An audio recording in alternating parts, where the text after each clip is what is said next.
Kozhikode medical കോളേജിലെ അത്യാഹിത വിഭാഗത്തിൽ പുക ഉയർന്നതിന് പിന്നാലെ 4 രോഗികൾ മരിച്ചതിൽ അവ്യക്തത തുടരുന്നു. ഗുരുതരാവസ്ഥയിലായിരുന്നവരാണ് മരിച്ചതെന്ന് പ്രിൻസിപ്പൽ അറിയിക്കുന്നുവെന്നാൽ പ്രിൻസിപ്പലിന്റെ വാദം തള്ളി മരണപ്പെട്ടവരുടെ ബന്ധുക്കൾ രംഗത്ത് വന്നു. മെഡിക്കൽ കോളേജിലെ പഴയ കാഷ്വാലിറ്റിയിൽ അടിയന്തര സംവിധാനമൊരുക്കാൻ തീരുമാനമായി. വകുപ്പ് മേധാവിമാരുടെ നേതൃത്വത്തിലുള്ള അടിയന്തര യോഗത്തിലാണ് തീരുമാനം. ആരോഗ്യമന്ത്രി അല്പസമയത്തിനകം മെഡിക്കൽ കോളേജിലെത്തും. സാധാരണഗതിയിൽ സംഭവിക്കാൻ പാടില്ലാത്ത കാര്യമാണ് സംഭവിച്ചതെന്ന് മുഖ്യമന്ത്രി പിണറായി വിജയൻ പറഞ്ഞു. സമഗ്ര അന്വേഷണം വേണമെന്നാവശ്യപ്പെട്ട് കോൺഗ്രസും മുസ്ലിം ലീഗും രംഗത്ത് വന്നു. കോഴിക്കോട് സാധാരണഗതിയിൽ സംഭവിക്കാൻ പാടില്ലാത്തൊരു കാര്യമാണ് സംഭവിച്ചിട്ടുള്ളത്. അപ്പോൾ അത് എന്താണ് സംഭവിച്ചത് എന്നതിനെക്കുറിച്ച് ഇലക്ട്രിക്കൽ ഇൻസ്പെക്ടറേറ്റിൻ്റെ അന്വേഷണം നടക്കേണ്ടതുണ്ട്. ആ അന്വേഷണത്തിന് ശേഷമാണ് കൃത്യമായ കാരണങ്ങൾ കണ്ടെത്താനാവുക. അതോടൊപ്പം ആരോഗ്യമന്ത്രി വീണ ജോർജ് കോഴിക്കോട് മെഡിക്കൽ കോളേജിലേക്ക് പോയിട്ടുണ്ട്. അവരുടെ സന്ദർശനവും കഴിഞ്ഞതിന് ശേഷം ബാക്കി കാര്യങ്ങൾ തീരുമാനിക്കുന്നതാണ്. അതാണ് അത് സംബന്ധിച്ച് പറയാനുള്ളത്. ഷിത ജഗത് വിശദാംശങ്ങൾ നൽകും. ഷിത, ആരോഗ്യമന്ത്രി എപ്പോൾ ആശുപത്രിയിലെത്തും? ഈ വകുപ്പ് മേധാവികളുടെ യോഗത്തിൽ എടുത്ത പ്രധാനപ്പെട്ട തീരുമാനങ്ങൾ എന്താണ്? ഈ മരണപ്പെട്ടവരുടെ പോസ്റ്റ്മോർട്ടം എപ്പോഴാണ്? സൈഫുദ്ദീൻ, അല്പസമയത്തിനകം തന്നെ ആരോഗ്യമന്ത്രി വീണ ജോർജ് മെഡിക്കൽ കോളേജിൽ കാഷ്വാലിറ്റിയിൽ ഈ അപകടമുണ്ടായ സ്ഥലത്തേക്ക് എത്തും. ഇവിടെ അധികൃതരെല്ലാം തന്നെ മന്ത്രി വരുന്നതോടനുബന്ധിച്ച് തന്നെ പ്രിൻസിപ്പാളും മറ്റ് പോലീസ് ഓഫീസേഴ്സ് ഉൾപ്പെടെയുള്ള ആളുകളെല്ലാം തന്നെ ഇവിടെ എത്തിയിട്ടുണ്ട്. ആദ്യം സ്ഥലം സന്ദർശിച്ചതിന് ശേഷം, അപകടമുണ്ടായ സ്ഥലം സന്ദർശിച്ചതിന് ശേഷമായിരിക്കും യോഗം ചേരുക. യോഗത്തിലേക്ക് എല്ലാ വകുപ്പ് മേധാവിമാരെയും ഒപ്പം തന്നെ പോലീസിന്റെയും ദുരന്ത നിവാരണ അതോറിറ്റിയുടെയും ഉദ്യോഗസ്ഥരെയും എല്ലാം തന്നെ ഈ മന്ത്രിയുടെ ഒരു അവലോകന യോഗത്തിലേക്ക് വിളിച്ചിട്ടുണ്ട്. ഒരു ഉന്നതതല യോഗം തന്നെയാണ് ഇന്ന് അല്പസമയത്തിനകം ചേരാൻ. ഇതിൽ പ്രധാനമായും രോഗികളുടെ ബന്ധുക്കൾ ഉന്നയിച്ചിരിക്കുന്ന കുറെ ആരോപണങ്ങളുണ്ട്. ആ ആരോപണങ്ങളിലൊക്കെ തന്നെ ഒരു വ്യക്തത വരുത്തേണ്ടതുണ്ട്. ഈ മരിച്ചവരുടെ കാര്യത്തിലാണ് 4 പേരാണ് ഇന്നലെ ഈ അപകടത്തെ തുടർന്ന് മരിച്ചിരിക്കുന്നത്. അപ്പോൾ മെഡിക്കൽ കോളേജ് അധികൃതർ പറഞ്ഞിരിക്കുന്നത് ഈ 4 പേരും സീരിയസ് ആയിരുന്ന രോഗികളാണ് എന്നുള്ളതാണ്. എന്നാൽ അവരുടെ ബന്ധുക്കളാകട്ടെ ഇവരെ ഈ മാറ്റുന്നതിനിടയിൽ, ഷിഫ്റ്റ് ചെയ്യുന്നതിനിടയിൽ തന്നെ പോർട്ടബിൾ വെന്റിലേറ്റർ സംവിധാനമൊക്കെ ഒരുക്കിയ രോഗികളാണ്. അതിലുണ്ടായ തകരാറ് മൂലം മരിച്ചതാണ് എന്നതുൾപ്പെടെയുള്ള ആരോപണം അവർ ഉന്നയിക്കുകയും ചെയ്തിട്ടുണ്ട്. അതിന്റെ അടിസ്ഥാനത്തിൽ ഇപ്പോൾ മെഡിക്കൽ കോളേജ് പോലീസ് കേസെടുക്കുകയും ചെയ്തിട്ടുണ്ട്. അല്പസമയത്തിനകം തന്നെ ഇവരുടെ പോസ്റ്റ്മോർട്ടം നടപടികൾ നടക്കും. പ്രിൻസിപ്പാളിനോട് ഈ കാര്യത്തെക്കുറിച്ച് ഇതിലൊരുള്ള എന്താണ് കൃത്യമായുള്ള ഒരു കാരണം എന്താണോ എന്ന് ഉള്ളതിനെക്കുറിച്ച് ചോദിച്ചപ്പോൾ അദ്ദേഹം പറഞ്ഞിട്ടുള്ളത് പോസ്റ്റ്മോർട്ടം നടത്തുന്നത് തന്നെ ഇത്തരത്തിലുള്ള സംശയം ദൂരീകരിക്കാനാണ്.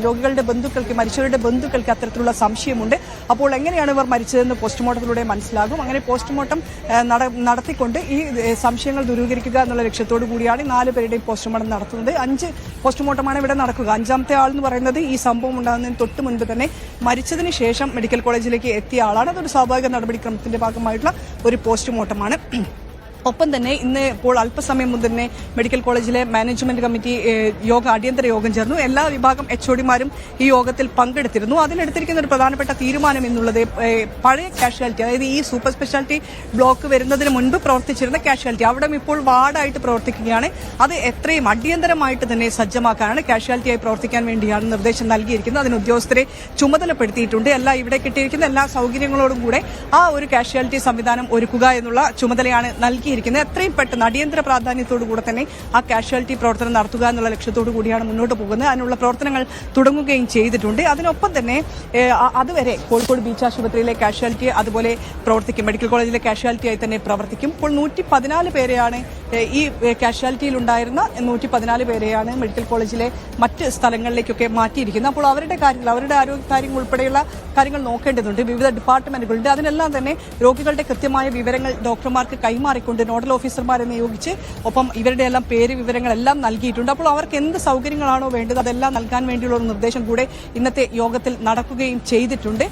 മറ്റൊന്ന്, ഈ സൂപ്പർ സ്പെഷ്യാലിറ്റി ബ്ലോക്ക് എന്ന് പ്രവർത്തന സജ്ജമാക്കുമെന്നുള്ളതാണ്. അതിന് ഒരു 48 മണിക്കൂർ പരിശോധനയ്ക്ക് വേണ്ടിവരുമെന്നുള്ള കാര്യം ഫയർഫോഴ്സും ഇലക്ട്രിക്കൽ ഇൻസ്പെക്ടറേറ്റും പോലീസും ഉൾപ്പെടെയുള്ള ആളുകളെല്ലാം തന്നെ അറിയിച്ചിട്ടുണ്ട്. ഇവരുടെ എല്ലാം തന്നെ NOC ലഭിച്ചാൽ മാത്രമേ അവരെല്ലാം ഇത് പ്രവർത്തിക്കാൻ സജ്ജമാണ് എന്ന് കാണിച്ചാൽ മാത്രമേ ഇവിടെ പ്രവർത്തനം തുടങ്ങാൻ സാധിക്കുകയുള്ളൂ. അത് എത്രയും പെട്ടെന്ന് തന്നെ പരിശോധന നടത്താനുള്ള ഒരു നിർദ്ദേശം ആരോഗ്യമന്ത്രി തന്നെ ഇലക്ട്രിക്കൽ ഇൻസ്പെക്ടറേറ്റിനോട് നൽകിയിട്ടുണ്ട്. UPS ആണ് പൊട്ടിത്തെറിച്ച് നമ്മൾ ഇന്നലെ പുറത്തുവിട്ട ദൃശ്യങ്ങൾ കണ്ടതാണ്. അതിൽ കരിഞ്ഞു കിടക്കുന്ന UPSന്റെ ബാറ്ററികൾ മുഴുവൻ കരിഞ്ഞു കിടക്കുന്ന നിലയിലാണ്. അവിടെ അത്തരത്തിൽ ആ ബാറ്ററികൾ കരിഞ്ഞത് മൂലമാണ് വലിയ രീതിയിൽ തന്നെയുള്ള ആ പുക ഉണ്ടാവുകയും ആ പുക സെൻട്രലൈസ്ഡ് AC-യിലൂടെ മറ്റു ഭാഗങ്ങളിലേക്ക് പടരുകയും ചെയ്തിരിക്കുന്നത്. ഒപ്പം രോഗികൾ പറഞ്ഞിരിക്കുന്ന മറ്റൊരു കാര്യം എന്ന് പറയുന്നത് ഈ എമർജൻസി ഡോർ സംവിധാനം പ്രവർത്തിച്ചിരുന്നില്ല എന്നുള്ളതാണ്. അത് ചങ്ങലക്കിട്ടുകൊണ്ട് അത് പ്രവർത്തിച്ചിട്ടുണ്ടായിരുന്നില്ല. അത് കാലതാമസം വരുത്തി, ആളുകളെ പുറത്തെത്തിക്കാൻ കാലതാമസം വരുത്തി എന്നുള്ളതാണ്. അതെല്ലാം തന്നെ മെഡിക്കൽ കോളേജ് അധികൃതർ നിഷേധിക്കുന്നുണ്ട്. പല ഭാഗങ്ങളിലായി ഡോറുകളുണ്ട്. ആ ഡോറുകളെല്ലാം തന്നെ പ്രവർത്തന സജ്ജമായിരുന്നു എന്നുള്ളതാണ് ആശുപത്രി അധികൃതർ പറയുന്നത്. എന്തായാലും അല്പസമയത്തിനകം തന്നെ മന്ത്രി വീണ ജോർജ് എത്തും. കുറച്ച് തൊട്ട് മുൻപ് മന്ത്രി AK ശശീന്ദ്രൻ ഇവിടെ എത്തിയിട്ടുണ്ട്. ജില്ലയിലെ മന്ത്രി കൂടിയാണ്. അദ്ദേഹം ഇവിടെ എത്തി അവലോകന യോഗത്തിൽ പങ്കെടുക്കാൻ വേണ്ടി പോയിട്ടുണ്ട്. ഒപ്പം ഇനി വീണ ജോർജ് കൂടെ ആരോഗ്യമന്ത്രി കൂടെ എത്തുന്നതോടെ കൂടെ അവർ ഇവിടെ പരിശോധിച്ചതിന് ശേഷമായിരിക്കും അവലോകന യോഗം ചേരുക. ഇനി എന്തൊക്കെ കാര്യങ്ങൾ വേണം, ഈ പറഞ്ഞതുപോലെ രോഗികൾ പറയുന്നത് പോലെ തന്നെ മറ്റ് സ്വകാര്യ ആശുപത്രികളിലേക്ക് മാറ്റിയ ആളുകൾക്ക് വലിയ ഭാരിച്ച ചികിത്സാ ചെലവ് ഉണ്ട്. ആ കാര്യത്തിൽ എന്തെങ്കിലും തീരുമാനമുണ്ടാകുമോ, എന്ത് തീരുമാനമായിരിക്കും സർക്കാർ എടുക്കുക എന്നതുൾപ്പെടെയുള്ള കാര്യങ്ങൾ അറിയാനുണ്ട്. അതിലെല്ലാം തന്നെ